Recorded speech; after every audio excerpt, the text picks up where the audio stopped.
परमात्मा कहते तुमने उस दरगाह का मैल नहीं देखा, धर्मराज के तिल तिल का लेखा, एक एक पाई का हिसाब आपने चुकाना पड़ता है। और इस जैसे अभी आपको बताया कि पहले इस अज्ञानता में आपने कितनी गलती कर दी और कितने अपराध बन गए। कसाई तक का भी उदाहरण दे रखा है कि सदना नाम का कसाई था और वो भी अपने जॉब को छोड़ना नहीं चाहता था। कदे भूखा मर जाऊं मैं और क्या करूँगा। भगवान संतों का ज्ञान सुना पर संत से मिला सदना और प्रभावित हुआ, सारी बातों को स्वीकार किया, लेकिन रोजी रोटी फिर अड़ गई आगे। संत परमात्मा स्वयं आते हैं साधु रूप बना के अपनी प्यारी आत्माओं को सतमार्ग बताते हैं। कबीर परमेश्वर आते हैं, साधु रूप में बैठे थे तो सदना कसाई ने सत्संग सुना। परमेश्वर जो संत रूप में आए हुए थे कबीर जी, बड़ा प्रभावित हुआ, अपने कर्मों की तरफ झांका और कहा भगवान मैंने तो नाश कर लिया, क्या मेरा भी उद्धार हो सके गुरुदेव, हे महात्मा जी। तब संत ने कहा, संत रूप में परमात्मा विराजमान थे, कहने लगे भाई आगे पाप करो ना और पिछले माफ हो जाएंगे इस भक्ति साधन से, मैं बताऊंगा ऐसे।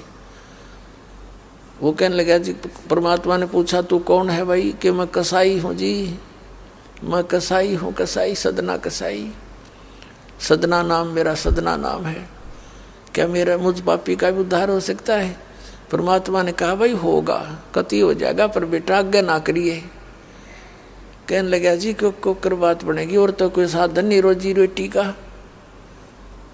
परमात्मा संत जी ने कहा, परमात्मा संत रूप में बैठे थे, बेटा पेट में भगवान न पाला तू, जब कौन रोटी लेकर जाया करता तेरी, कौन पहुंचाता था, और माँ के गर्भ से बाहर आते ही माँ के सतन में दूध दे दिया, उससे पहले दूध नहीं था, तो क्या अब वो तेरी संभाल नहीं करेगा।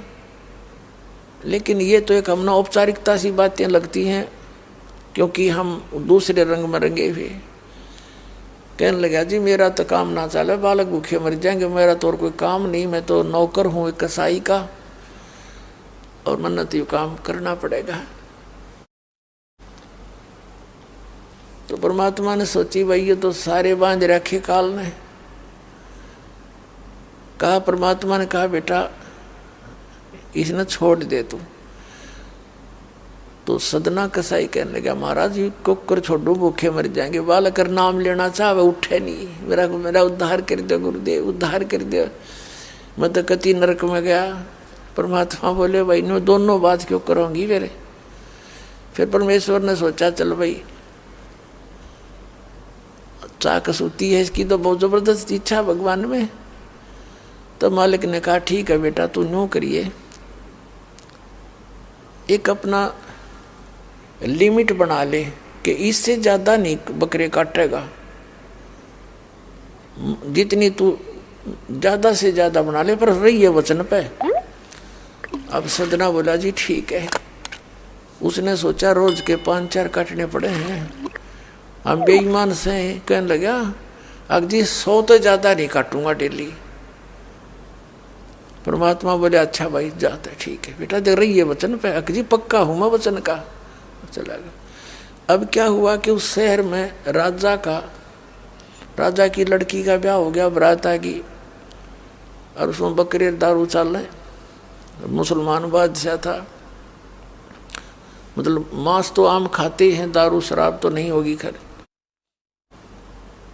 अब उसके सदना के मालिक ने आदेश दिया कि सदना बड़ा ऑर्डर आ गया उससे, और भाई तुम ला दिए बकरे ला कर रख दिए 20। अब 20 काट दिए सदना ने, फिर डिमांड आ गई 20 की और।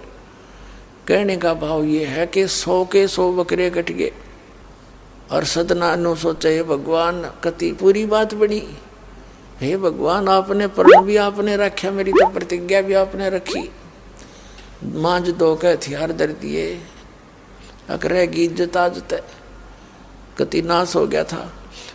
इतने में परमात्मा ने क्या किया, एक बहुत बड़े व्यापारी का रूप बना के पहुंच गया सदना के मालिक के पास और कहा भाई मैंने ऐसे ऐसे कांटेक्ट करना, एग्रीमेंट करना तेरे से, रोज के 20, 30, 50 बकरे चाहिएंगे और मैं ऐसे आगे सप्लाई किया करता हूँ। तो बड़ा खुश हो गया वो सदना का मालिक कसाई, कहने लगा भाई ठीक है। और वो बोला जी बाकी एग्रीमेंट कराएंगे सवेरे, तो मैं थक रहा हूँ, भूख लाग रही है कि मैं खाना खिलाओ और बढ़िया बढ़िया स्वस्थ बकरे का मांस बनवाना। अब कसाई ने आदर किया नौकर के, सदना इधर आ। अब वो सदन कसाई आ गया, खां जी कि एक बकरा काट फटाफट। और बड़ा व्यापारी आया है, बड़ा एग्रीमेंट हो गया है, होएगा बड़ी बढ़िया अच्छा। और भोजन तैयार करा, भेज रसोई में। अब सदना के हाथ पैर फूल गए, आखिर वाह बात बिगड़ गई भाई, तो ना बनी बात, आज तो प्रतिज्ञा भंग होएगी। अब उसने सोचा कि जब बकरा ना काटूंगा तो यो मालिक नौकरी तो निकाल लेगा, और जब बकरा काट दिया तो वचन भंग हो गया, मेरी तो बात बिगड़ गई दोनों तरफ से। तो उसने सोचा एक आदमी का भोजन बनेगा, तो उसने क्या सोचा कि बकरे के नड़े नड़े काट दूं, अंडकोश, अब मेरा पर्ण भी रह जाएगा और भोजन भी बन जाएगा एक आदमी का।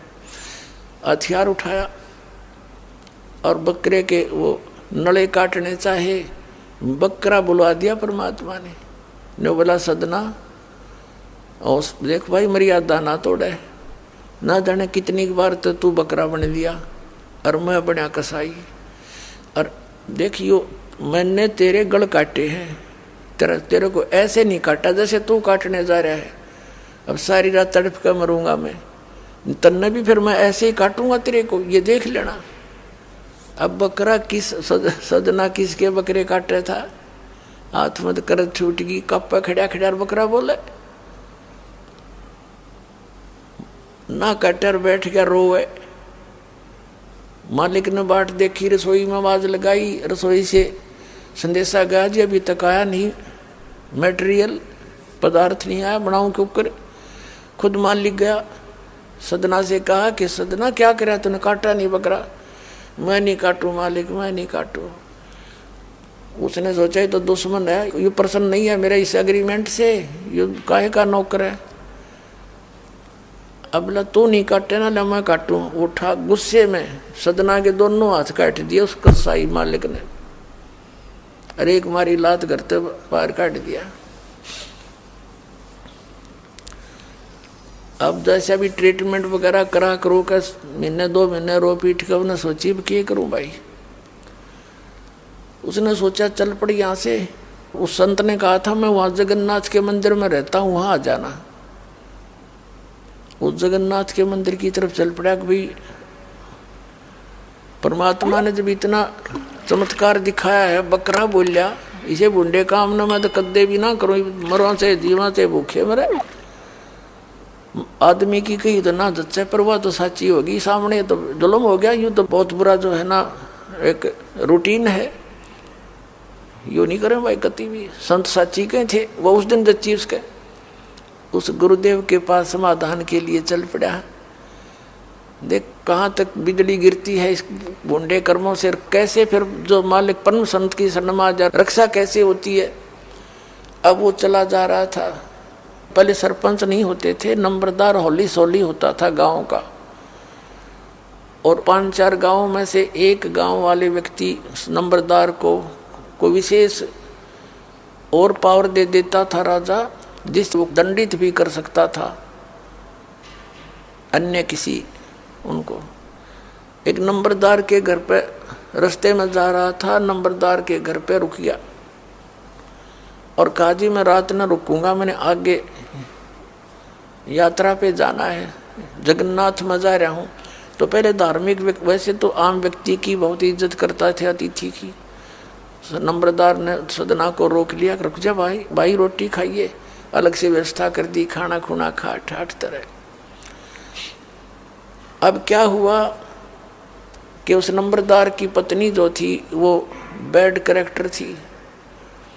उसने सदना के साथ दुर्व्यवहार करने की चेष्टा की। वह रोने लग गया, माई बहुत महादुखी व्यक्ति हूँ, रात काटनी है, काटन दे तो काट लेने दे, न मैं भी चला जाऊंगा। तो उसने फिर शोर मचा दिया, अपनी बेइज्जती समझ के लोग इकट्ठे हो गए। अक्यों मेरी इज्जत का गाक बने था, पकड़ लिया और वहीं उस शहर के अंदर, साथ में ही शहर था, वहाँ ले गए। राजा था, वहाँ का नवाब था, उसके सामने उसको पेश किया गया। उसको सजा सुना दी कि इसको मीनार में चिन दो, भुगत कर मरे। इसको कितना नंबरदार ने इसको इज्जत से रखा और इसने धोखा किया, उसी के साथ पत्नी के साथ दुर्व्यवहार करने की चेष्टा की। और उसकी पत्नी ने गवाही दे दी, जी मेरे ऐसे ऐसे सतन पकड़ दिए इसने। अब मीनार के अंदर खड़ा करके मीनार चढ़वा दिया, बंद कर दिया। अकाप मर जाएगा, चिल्ला चिल्ला के रो पीट के। तब सदना ने अर्ज करी, है गुरुदेव मैं तो पापी आत्मा था, मुझे तो चाहे इससे बदतर मौत मार दो, लेकिन मुझे ये भगत कहे थे कि मंदिर में जावे ढेड और इसे इसके गुरु होंगे, और ऐसा करता था ऐसा करता था। दाता आपके नाम पर बट्टा लग गया, तो मैं तो नीच था, तो इससे भी बुरी मौत मार देते। दाता इस भक्ति की इज्जत रखियो मेरे मालिक। इतना ही कहा था, वो सारा मीनार फट गया और ईंटें उन सरपंच के सर में लगी। उसकी पत्नी के दोनों सतन कट के वहीं गिर गए, खून चल पड़ा। और जिन्होंने ये संदेश सुनाया था, अन्याय का फैसला सुनाया था, उनके सर में ईंट लगी जा जाके।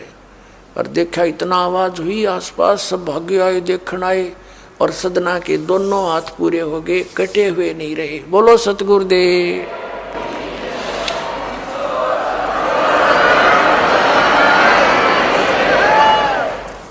तो कहने का भाव ये पुण्यात्माओं, हम मर्यादा इतनी भारा मान रहे हैं जो भगवान के मार्ग पर चलने वाली, और उनसे ही लाभ होगा। भाई जो गुरु बचन पे डट गे, कट गे फंद 84 के, कट गे फंद 84 के, कट गे फंद 84 के। भाई जो गुरु बचन पे डट गे, कट गे फंद 84 के।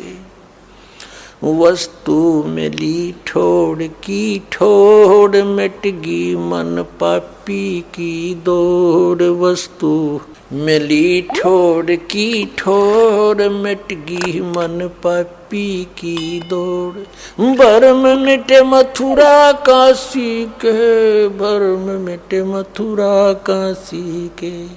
भाई जो गुरु बचन पर डट गे, कट गे फंद 84 के। अब पुणात्माओं, सदना जैसे कसाई का उद्धार कर दिया उस परम पिता ने, तो आप का तो कहना है कि है जिस मार्ग पर लग जाओ, तो वही मार्ग, वही परमात्मा और वही ज्ञान, वो समाधान आज इस दास को दे रखा है उस दाता ने। इसका लाभ उठाओ, औरों को भी समझाओ, सच से परिचित हो जाओ। तो जब